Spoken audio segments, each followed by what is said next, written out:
Hi, this is Sophie. I'm here to show you all how to make chicken pizza. Let me start with the ingredients. This is shredded chicken and caramelized onions. The chicken was marinated and cooked earlier. Capsicum and seeded sliced tomatoes. I didn't have any colored capsicum, so I thought that I will slice the tomatoes accordingly. Mushrooms, which are sliced and kept, the button mushrooms. Spring onions, pitted and non-pitted stuffed olives, which I've removed the pits off from it. I have 2.5 cups of white flour or Maida, and the cup is of this size. It's a very common cup. And dry flour to clean your hands so that we don't have any wastage. I've kept olive oil and 4 to 5 glasses of warm water. I've mixed 1 teaspoon of yeast with 1 teaspoon of sugar in 1/4 or 2/3 glass or cup of warm water, and kept it aside for 10 minutes to get fermented, which is ready to go now. Okay, so I make a well in the middle of the white flour or maida, and I pour the yeast in it. I put some salt, which I've forgotten to keep it there, and 1 to 2 tablespoons of olive oil, and the water which is kept at the side is warm water, which I keep pouring it according to the consistency I need. It is a sticky dough, so you first mix it with a spatula slowly in one direction, and then you have to use your hands too.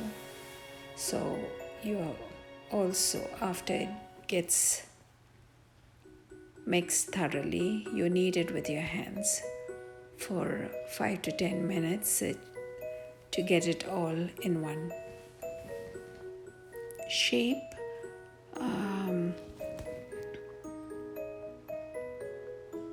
And there you see that I'm mixing it all well.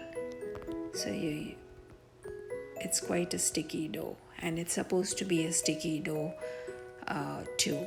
So if you have a KitchenAid, you can put it even in that and do it. I prefer doing it manually with my hands. And then after which you can clean your hands with the dry flour which is kept at the side. You can oil your hands before that and see that the dough is also oiled. Also the sides of the container is oiled, so that when you keep to ferment or for it to rise, the dough to rise for an hour or 2, depending on the country you're living, when you cover it, it won't stick against the sides of the container. So you also cover it with a plastic sheet. I have a plastic sheet from the rice. I emptied it, and I keep that just to cover it. You oil the plastic sheet inside too, so that it won't get stuck while you're unwrapping it. I wrap it in a kitchen cloth and then in a blanket. For 1 hour, I keep it near my fireplace. So after 1 hour, I open it, and there it got fermented. It is not stuck on my plastic wrapper, and even if it sticks, it very easily comes out. So here again, you have to knead it. So you knead it again. You see, there, it's so sticky. It's like a chewing gum. So you have to again knead it.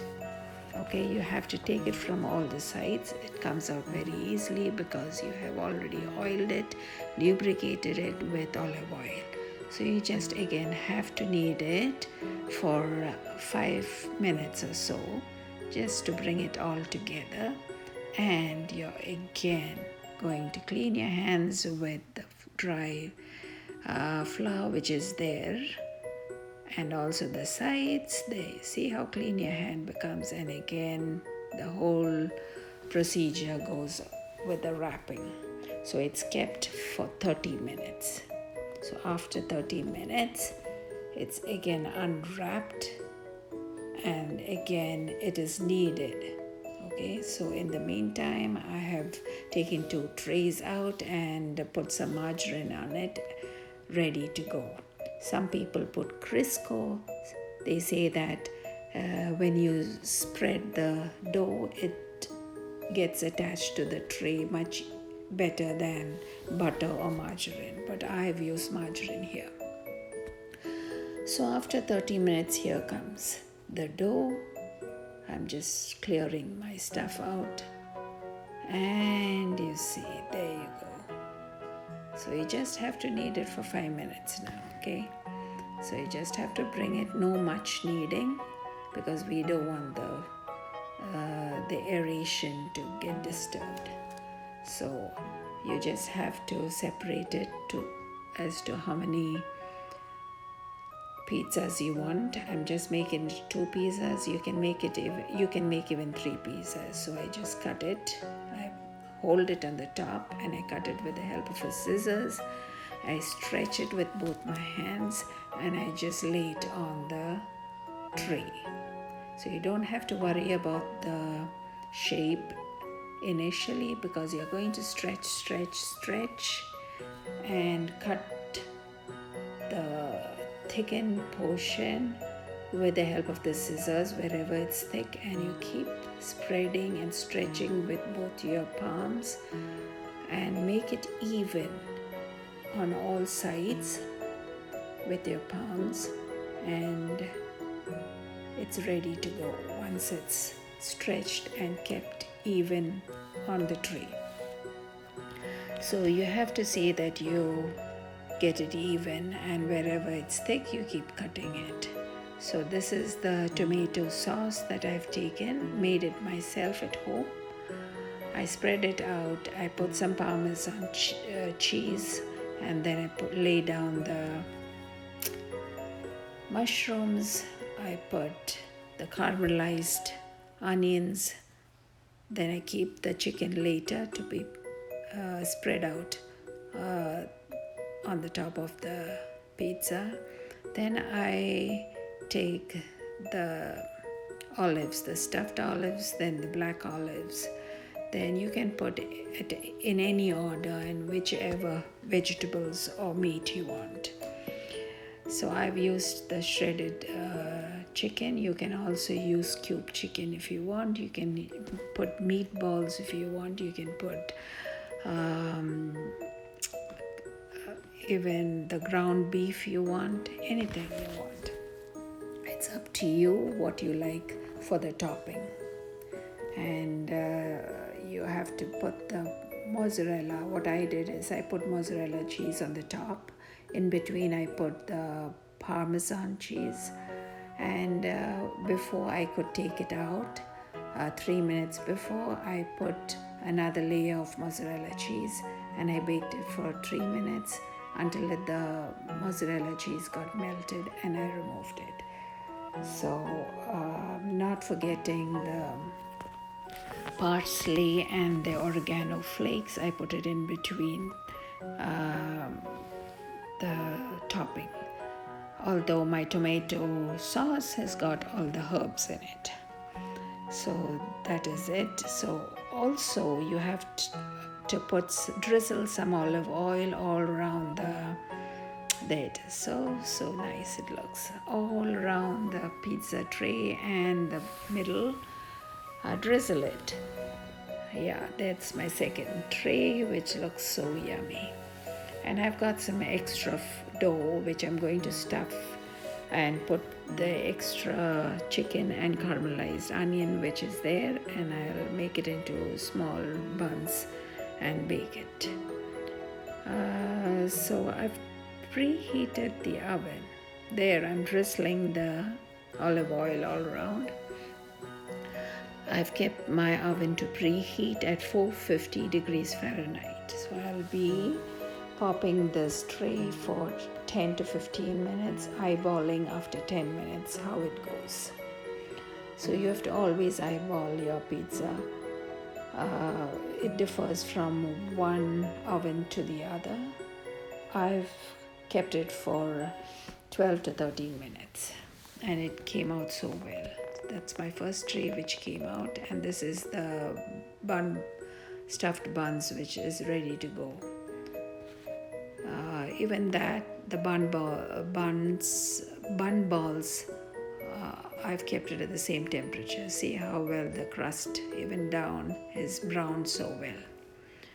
So that's how it's quite easy to do it. And here I'm cutting the pizza into slices, very crispy and very tasty. There, I can see the back of the pizza, it's nice and brown, and I'm tasting it. It is really so yummy. And you know that you're making it at your home. It's you are who is making with no preservatives. It's so good. If only you could taste it. And it's really nice. If I can make it, you can make it. You can throw in any of the toppings you like, any veggies or meat you like. There's a second one that's come out. It looks so nice. That's how it is. So I hope you've all liked it. Please send me your valuable comments. I really need it. Let me know what you would like me to show you all, any of the recipes, and if I know, I would be glad to share it with you all. Don't forget to give me a thumbs up and to subscribe and to ring the bell button. Okay, and there's the buns which came out so well. I just buttered it while it's hot, and it's nice and glazy, and it's so brown on the top. So that's how it goes. All of us like pizza. Kids like, you can throw it in when you have parties. Even adults like anything they order for pizza. So we all can make it. It's not at all difficult. It consumes a little time, and whenever you're free, you can do it. Let me know your valuable comments. Thank you and have a great day. Thanks for watching this video. Bye and have a great day.